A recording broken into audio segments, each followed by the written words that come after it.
Okay, so let me.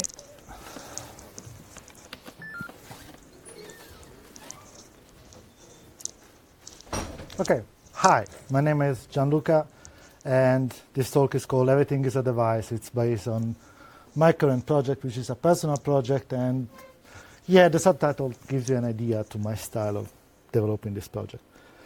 Anyway, so who am I? I am a programmer mostly. I currently work in a company which is in stealth mode, which is called Zidida, back in Santa Clara. I personally live in London. In the past, I worked for random companies, some good, some bad. And in the open source world, I've mostly been affiliated with the Minix tree, the GNU Hard, and the Xen. As you can see, essentially hypervisor and operating system is what I've also been working mostly in my life. So the things about me is that I create a lot of personal projects. So, and mostly I do it for fun. I don't really think about creating like the next big thing. I just like to learn new stuff. I just need to satisfy my curiosity. And yes, I need to have fun. And this is one of my personal projects. It's not curiosity in the sense that it's my first kernel that I write. It's one of my old hobbies. So, but anyway, that's what we're going to talk about. Anyway, the outline of this talk is the following. So, I'm first going to introduce MH and MSG. So I already introduced MH in the FOSDEM on 2016, but for people who are not there, it's going to be interesting. Is there going to be another introduction? Also, things have changed since then. Then I'm going to explain the kernel architecture to explain better how I create such system. And then I'm going to speak about something which got me excited very recently, which is the rump kernel, and usually using the kernel components of NetBSD inside MLG, inside the user space, and also running unikernels in such a system, and how easy it is to take anything and run a unikernel on it. It's very interesting. Finally, if you have time, a conclusion and then Q&A. So I like questions, so in case you want, and I'm not offended if somebody interrupts me, so in case you have a question, just feel free to ask me anytime. Okay, this is an introduction to MLG. So what is it? Okay, so as you can guess by this room, it's a microkernel. Its name is Mojak, you can read why. And yeah, so this has been essentially a background personal project of me. I never had a full-time investment in it. And I actually started in 2015. In 2016, I introduced it at FOSDEM in this dev room. Then on mid-2016, for for complex issue, I had to put the project on hold. That could start working on late 2017. And so I've been working since back and forth because I started a new job, so things have been very hectic. But the 5 minutes a week I work on this project, and this is about what I got, what I achieved, and what we can do about it. So why MH? There are mostly three reasons. The first reason is that when I started, I really wanted to build a system. So I realized that like with modern system, with modern Linux especially, oh no, I cannot rant about Linux on desktop, sorry. Anyway, with modern Linux, I lost control of the machine. The things I like about Linux at the old times is that when you boot it, you see your computer. I lost control of what my machine is, what the hardware look like. And this is what I wanted. I wanted a system that I can boot in it, I can play with the device, I can play with the hardware, I can poke it, I can see what hardware I own, which of course like with modern Intel architecture is very hard anyway, but at least we try. And then I also wanted to experiment with software. And it's fun to create modular systems, to create a system that interacts with hardware, but you can actually also start to do random things. They use hardware in a different way. Repeat, it's experiment. I use the word experiment, but actually I mean fun. And yes, it's actually nice to try something relatively different because it cannot be completely different because it's going to be a kernel, it's going to be a user space, it's going to be a libc. It's the same thing over and over again, but you change something and you look interesting.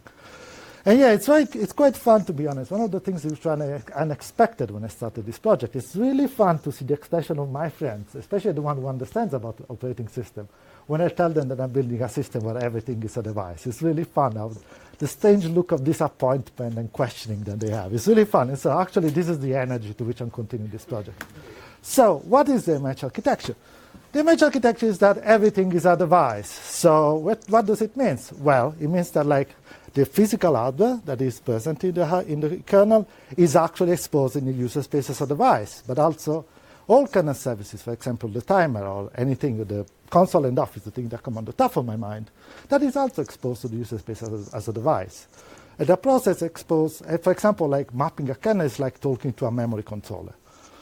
And then, you know, a process itself, another process can become can actually become a device. And it would be really, well, you can guess if it's a process user space device or not, but the fact that it creates a non-hierarchical element in a system, it's nice, because yes, it can be dangerous, but I don't care. I'm here for the fun. And so essentially I'm creating a parallel system, a system where like I can experiment things. And you know, there's no way I can actually create a user space that behaves exactly like an hardware device. And you know, that's exactly what people are trying to do now with whoami and other things. So it's okay. The interface itself for the microkernel is very low level. And I like that. So essentially, when I connect to a device, essentially I see a bus with device attached to it. Of course, it's a bit different because I need to open the device, there's a JIT, a UID, etc., etc. And like, the memory is lower, especially when you map the memory like you're speaking to a memory controller, and then you're going to receive page fault, and then you need to react to that. And when you fork, for example, the kernel is not going to copy and write magically the page. You're just going to receive a page fault which tell you, you're trying to write to a shared page, fix it now. And so it's the kernel which need to copy the memory. I like it. And then, you know, we have the system-to-SCAL interface. Essentially, the way I interact to a device is to very low-level systems. So, for example, I have IRQs, and each device has IOMMUs. In order for the device to write to my memory, I need to export memory to the IOMMU. And then I have IO ports because I like x86, and it's very impossible to simulate memory map anyway. So once I have this system that can essentially substitute what the file system is in Unix, I left the rest very Unix-ish. As I said before, I had fork.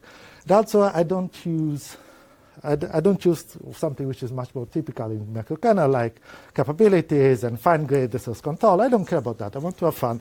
And it's much easier to build a system like this. It's much funner because the nice thing about Unix is to help you doing this. So this is an example to what I mean. And this is a magic way of slide reusal, because this is my 2016 presentation. So this is what the process sees. This is how the process interacts with the world. The user space process, in order to interact with another device, can program the IOMMU, and the IOMMU can write to this memory. And the device is trying to send to my IRQs, and I'm going to map the IRQs into signals. And then I can send essentially IO ports. So, oh, hello.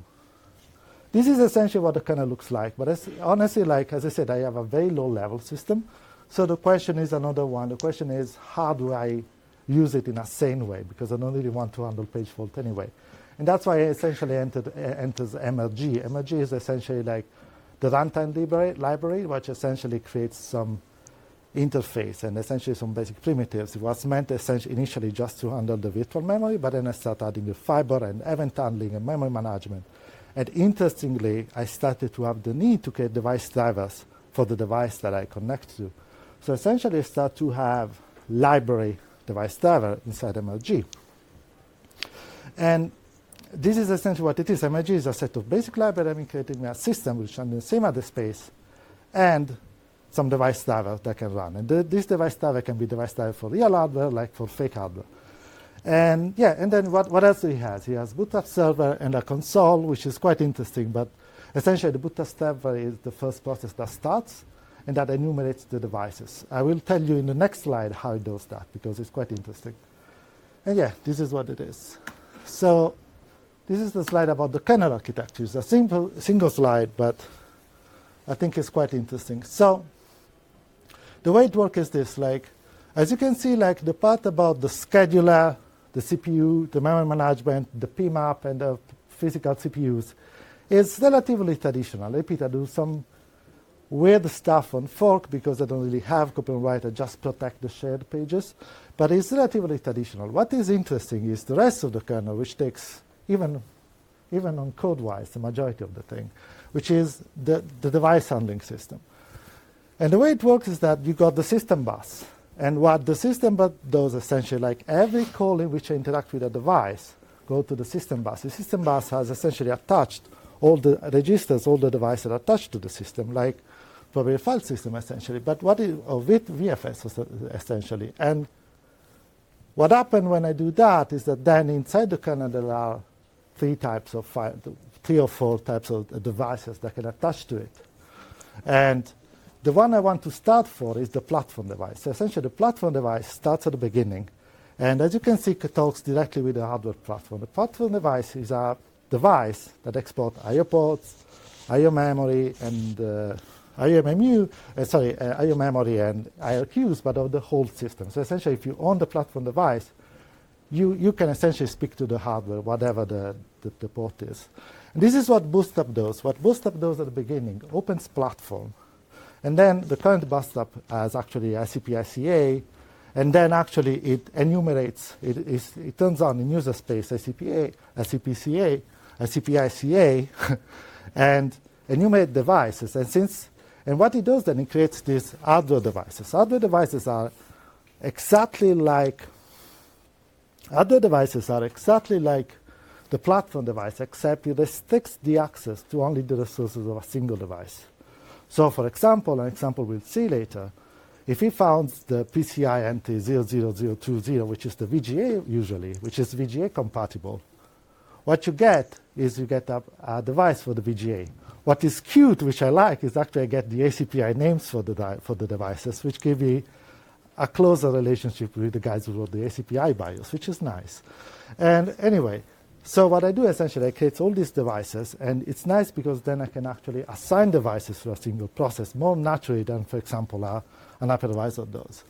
And it gets quite interesting because then I can actually also list the devices and I can know easily what things are. And this is exactly what I want from this system. And yeah, so then what we have, the system device is interesting. I told you essentially is a device which is fixed for all processes. It contains also the timers and the work clock timer and the virtual timer. But what's interesting is this one. So this is how I implement user space devices. So every time a process interacts with asks the system bus for a bus read or a bus write or something, it passes to a user device if it's a user device. A user device just forward the calls to the user space. And so even internally, it's the mechanism and the internal API used to the user device is the same used for the other one. Anyway, this tells exactly what I just told you. And this is where it gets fun. So the problem is this, like just let me think of it. Essentially, like I'm pretty sure that everyone in this room knows about rump kernels, but what essentially they did was they create components out of the NetBSD kernel and the NetBSD system in general. And then they create a way to merge these components together. And it's quite fun. And what I was interesting when I started looking at it is I wanted the file system and the network drivers and the network stack because I want to use somebody else's code on these things. And what I found, and that's amazing, is that actually porting the rump kernel to your system is really, really easy because what they do, they have this component system. So the things you're going to fight is the make files, but it's okay. It's a plague of humanity we haven't solved yet. So what essentially do, they have this component which is called librumpuser, and essentially what you do it's very POSIX-y, but it's easy to port to other architecture. And to me, it took me like 1 day to port librumpuser to what I call librumpmrg. And when I got that, I immediately saw, it just compiled, the code just compiled, and so just by calling rumpinit, I saw, the copyright of the NetBSD kernel, which was beautiful. And it was fun, and I could see that the NetBSD kernel was booting as a library. And then I actually added the component xt4fs. Did I say correct? xt4fs? Yes. And then I start calling mount a device, and because I have my own library ACI driver as a library. So I mounted it. And actually I could use in a kernel that doesn't have a shell, doesn't have any decent code, it's just been hacked out 5 minutes a week for the past 2 years, except for 1 year and a half, which I couldn't. And I can actually get xt4, HCI, and it's really fun. I feel like I'm doing something with my life, despite I'm not. It's amazing. It's really cool. Anyway. So yeah, and there's clearly some love between me, rump kernel, and MRG, because what essentially happened is that the fundamental things where my system unexpectedly is close to rump kernels is when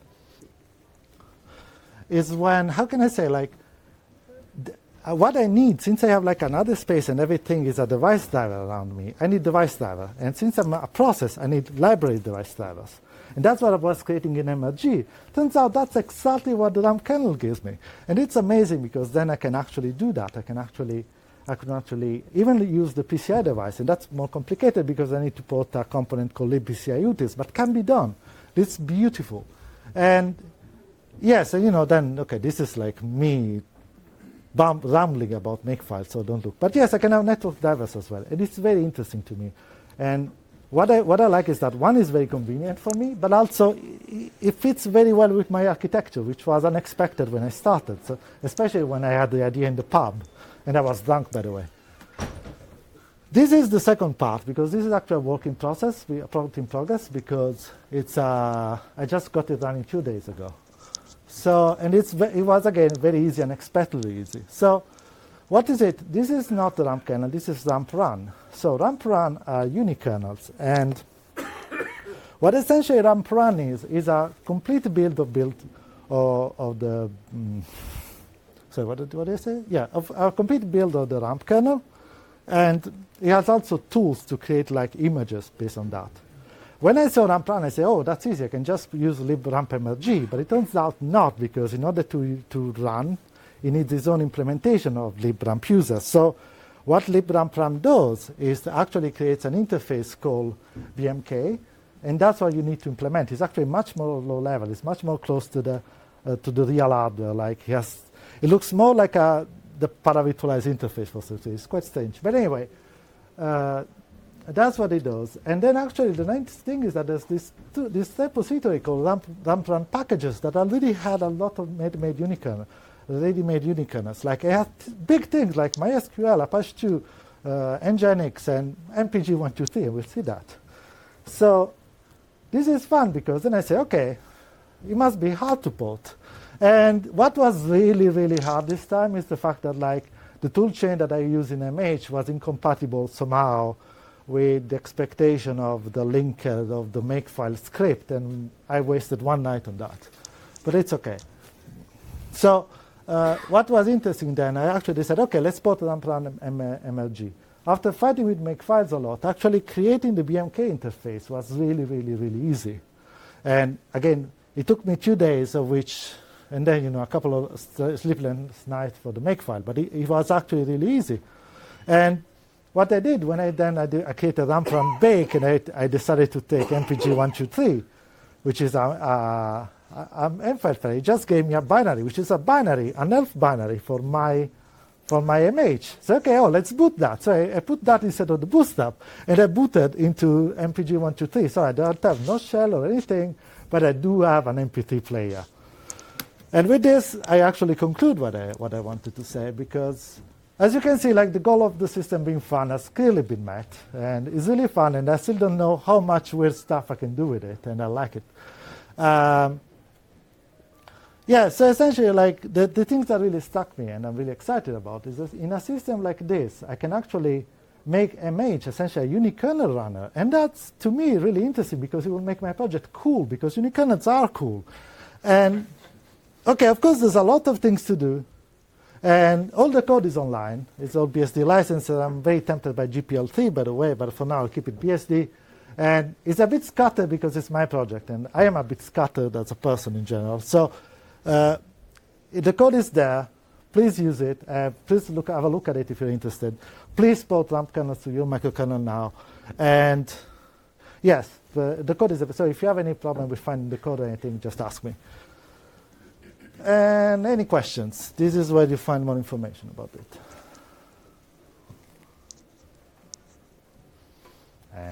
Question, hi. So does the system require IOMMU to actually operate? No, it's a security concern, which as you can see, since this is my project and I'm not getting paid to do, I don't really care too much. So, sorry. The question was, does the system require IOMMU to run? So in order to be secure when you assign an hardware, essentially when you program the actual MMU in the, here essentially, let me try to go back. So here, when you actually program the IMMU of the device, if the device is hardware, in a nice world, you should actually find which MMU, in which MMU bus the device is sitting and program. I don't have the code for that. It can be added because actually I have implemented the IOV locator already, so it's just a matter of doing it, of having a device for the MMU. So it's thinkable, I don't. Right now, what you do is what you do when you assign device to a microkernel with other MMU. You need to trust the driver, the device.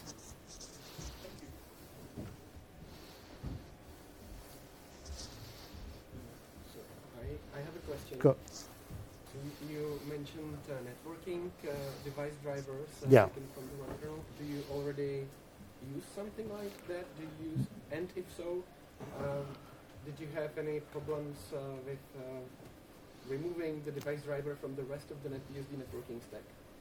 No, I have not. Can you repeat the question? Okay.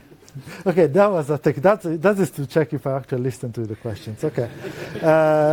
So essentially the question is, and the answer is no, spoiler alert. You mentioned networking. Have you ever tried the networking of the NetBSD? And if so, of the rump kernel, so have you had problem disaggregating the network stack with the driver?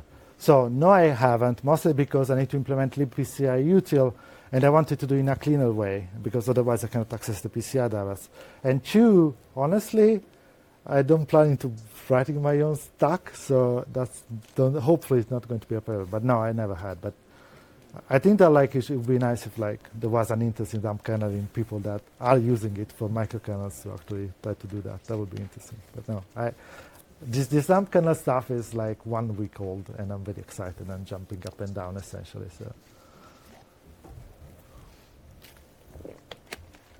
Okay. Well, so there was a thank you page.